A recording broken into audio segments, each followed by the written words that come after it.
Et salut et bienvenue sur cette nouvelle vidéo de Rubrique à Brac, la chaîne qui parle de tout et de n'importe quoi. Alors dans cette vidéo, je vais faire une petite review du dernier épisode de My Hero Academia, donc l'épisode 3 de la saison 5. Alors globalement, qu'est-ce que j'ai pensé de cet épisode? Eh bien, c'est un très bon épisode pour moi, enfin un bon épisode en tout cas. Un épisode qui m'a même surpris. Alors pourquoi ça m'a surpris? Tout simplement parce que je pensais que ça allait être encore un épisode avec beaucoup de blabla, tu vois, qui allait installer du background quoi, pour la suite. Et bien en fait, ça parle un petit peu, mais il y a quand même de l'action à la fin, quoi. Il se passe des trucs et voilà, j'ai été étonné, quoi. Voilà, direct, c'est le deuxième épisode, enfin le troisième, mais le premier comptait pas, c'était un épisode zéro. Donc c'est vraiment le deuxième épisode de la saison et direct, ça commence à taper à la fin, quoi. Et c'est pour ça que j'adore cette série, j'adore My Hero Academia pour ça, parce que le truc, ça avance super vite, quoi. Tu vois, deuxième épisode, bam, ça tape direct, quoi. Ça fait plaisir, quoi. Tu vois, j'ai sorti une vidéo dernièrement sur l'attaque des titans, où je dis que l'attaque des titans c'est chiant, justement, parce que ça discute beaucoup, et bien là, non, tu vois, là, ça discute 10 minutes et puis bam, ça tape quoi. Il n'y a pas besoin de 3-4 épisodes, même 4 ou 5 où ça blablate, où tu te fais chier avant qu'il arrive quelque chose. Là non, il arrive un truc direct quoi. Ça commence, ça te met dans le bain quoi. Voilà, c'est pas du One Piece pareil où il te faut 10 000 épisodes pour que ça commence à se foutre sur la gueule. Non, non, là, ça y va direct, quoi. Et ça, j'adore. Donc maintenant, plus précisément, alors cet épisode, on peut le partager en deux parties, on va dire. Donc la première partie, c'est celle où Midoriya parle de sa vision, de son rêve à All Might. Donc on n'apprend pas grand-chose de plus, en fait, à part que c'est une première qui est ce genre de vision pour les détenteurs du One for All. Alors, dans ma dernière review de l'épisode 2, je te parlais de cette histoire de singularité et de 20% qui devait être quelque chose d'important, être quelque chose d'important, pardon. Et voilà, et là ça se confirme, voilà, ce mot singularité, c'est quelque chose d'important. Alors apparemment, les haltères évoluent au fur et à mesure du temps. De génération en génération, les haltères évoluent, ils deviennent plus puissants. Et cette histoire de singularité, pardon, j'ai du mal à parler, cette histoire de singularité viendrait de là, c'est l'histoire de l'altère qui évolue. Alors ces 20%, on ne sait pas trop ce que c'est non plus.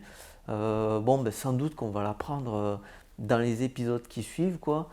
Ensuite, autre chose que moi j'ai appris personnellement, j'avais pas compris dans le deuxième épisode, qu'en fait on voyait aussi All Might flou dans cette vision de Midoriya. Alors ils savent pas pourquoi ils le voient flou. Alors d'après moi c'est tout simplement parce que All Might, comment il s'appelle? C'est quoi son vrai nom All Might? Inniki ou un truc comme ça peut-être, je ne sais plus. C'est pas grave. Donc on apprend que voilà, All Might il ne le voit pas bien. Et bien, je pense que c'est tout simplement parce qu'il est encore en vie. Voilà, c'est une théorie à deux balles, mais voilà, comme All Might est encore en vie, on ne le voit pas bien précisément dans cette vision qui est un écho du One for All. Et pour les deux autres qui sont flous, eh bien, enfin qu'on ne voit pas du tout même, on ne sait pas trop. Sans doute cette histoire des 20%, sans doute que Midoriya n'est pas encore assez puissant pour le voir. Enfin voilà. Donc voilà, histoire en suspens, on verra ça un peu plus précisément, je pense, dans les épisodes qui vont suivre. Ensuite, deuxième partie de cet épisode, eh bien, c'est le début de l'arc entraînement croisé, où la 1A et la 1B, donc les classes de super-héros, vont s'affronter. 1A, 1B, à moins que ce soit la 2A et la 2B. J'ai un doute, je ne sais plus s'ils sont en seconde ou en première. Bon, c'est pas très important, voilà. Enfin bref, où ces deux classes vont s'affronter, où on avait déjà vu quelques affrontements pendant le tournoi. Donc là, on nous explique un petit peu les règles.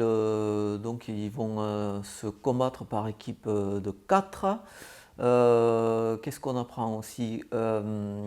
Qu'apparemment il y a des nouveaux costumes aussi. Alors ça, j'ai pas trop fait gaffe parce que voilà, je m'intéresse pas trop à leurs costumes en fait.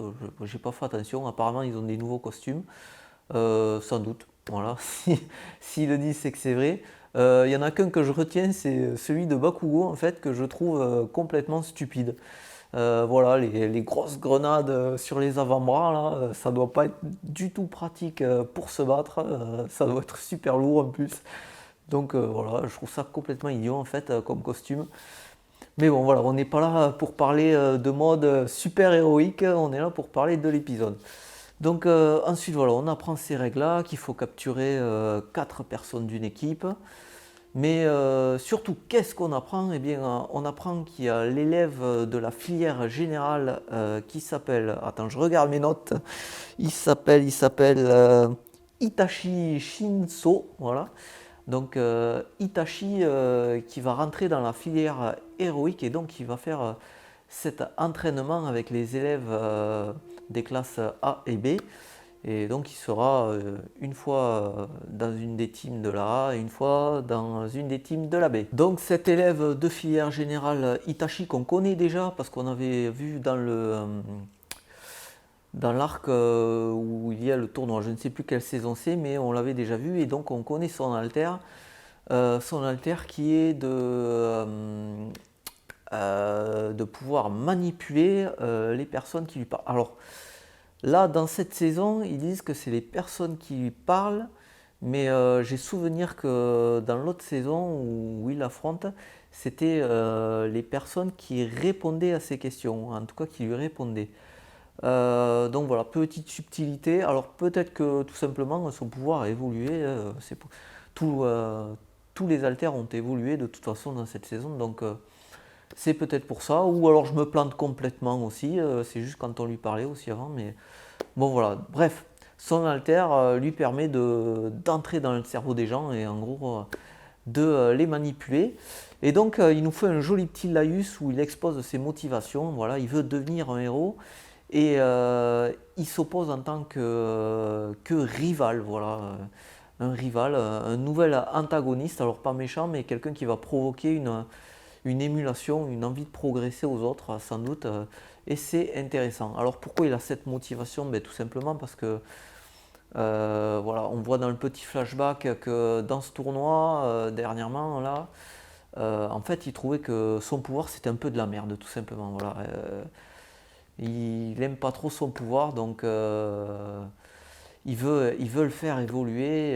Il veut quand même devenir super-héros avec ce pouvoir qui trouve un peu moisi. Et on va voir par la suite que le truc a évolué, mais on en parle dans 2 minutes. Voilà, et comme ça avance très vite, tu vois, je pense qu'un anime normal, ils auraient coupé l'épisode à ce moment-là, tu vois.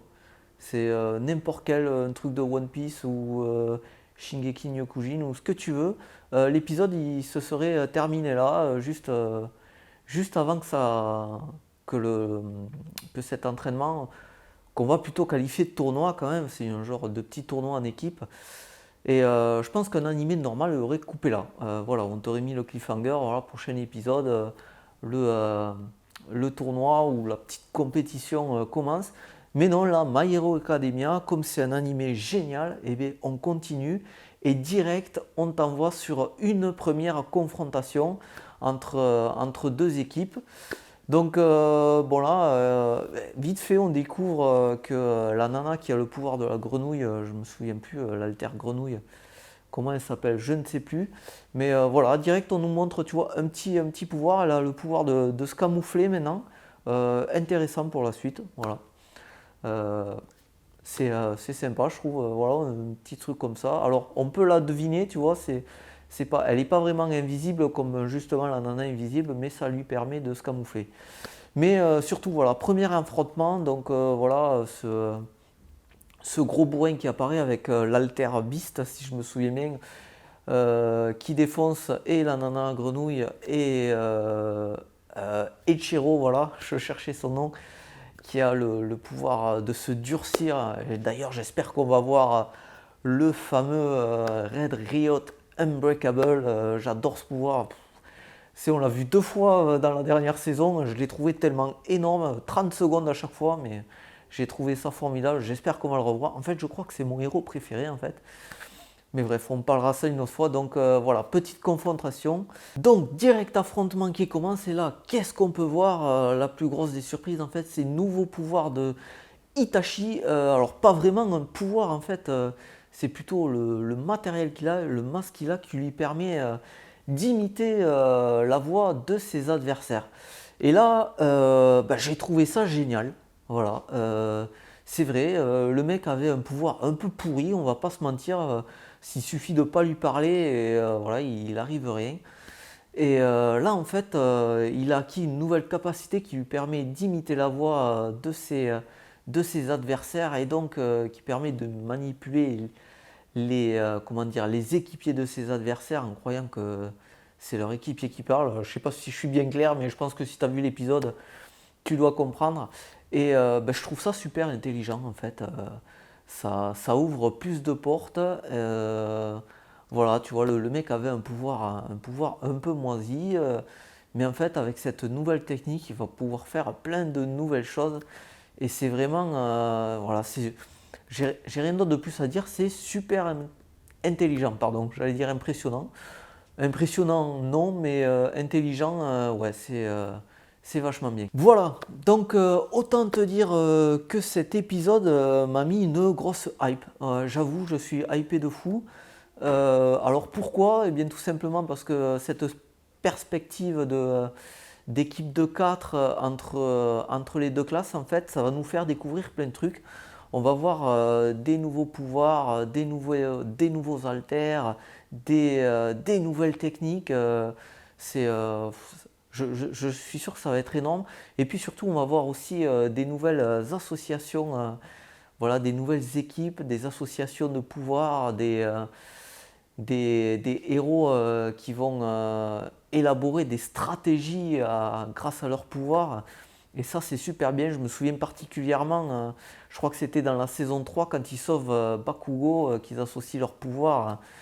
Voilà, c'est un truc méga cool, je trouve. Voilà, quand tu associes des super-héros et leur pouvoir, ça marche pour Marvel, ça marche pour DC, ça marche aussi pour My Hero Academia. Mais voilà, quand les super-héros associent leur pouvoir comme ça, je trouve que c'est génial, quoi.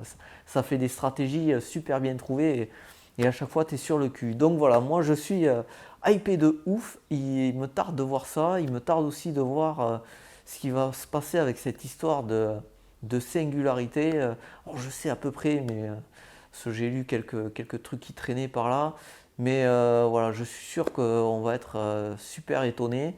Et encore une fois, voilà, comme My Hero Academia, ça avance vite. Dans le prochain épisode, voilà, ça va taper, tu vois. Il va se passer des trucs, on va pas se faire chier. Et ça, c'est vraiment cool. Voilà, et bien, dis-moi ce que tu as pensé, toi aussi, de cet épisode en commentaire. N'hésite pas à lâcher ton pouce bleu, ça fait plaisir. À t'abonner aussi. Voilà, je suis une toute nouvelle chaîne. J'ai pas d'abonnés pour l'instant, mais je suis sûr que ça va venir. On va tous se réunir autour des mangas, des jeux vidéo, du cinéma, parce que cette chaîne est faite pour parler un peu de tout. Donc des reviews de My Hero Academia, il y en aura d'autres parce que j'adore cette série, encore une fois. Je trouve que c'est une des meilleures du moment. Alors, ce n'est que mon avis, hein, mais voilà, ce que j'aime c'est ça avance vite, quoi, ça ne discute pas pendant des heures.